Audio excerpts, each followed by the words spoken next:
ti në për kafe ke marrë vendimet më të rëndësishme shtetërore me vitet tana. Pikërisht për pjesën kulturë, vendimet që do të më marrë në objekt qeverisë, mirën në për kafe. Po nuk çka konsiderohet gjithçka, sepse kjo është ndoshta problemi i perceptimit të gjanave. Po që për shembull një miku imi më thënë hajde shkojna në Amerikë, punojna atje lojna pjata se s'na shaj kërkosh. Jo, po që puna e kafeve, unë vetë e kam pa në secilën punë ku kam punu, e kam pa që shumica edhe i zhvendosin takimet e punës në për kafe. Dhe me thonë, ne institucionin e kafe se shojmë si institucion pune.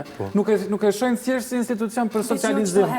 Mirë po është, do me thonë, është fenomen i kulturës tonë. Do me thonë, unë e di. 80% deputetëve kanë që të në për kafe. Po ti në për kafe i ke marrë vendimet më të rëndësishme shtetërore me vitet tana. Do me thonë, kafja në Kosovë ka tjetër kuptim për vendeve tjera.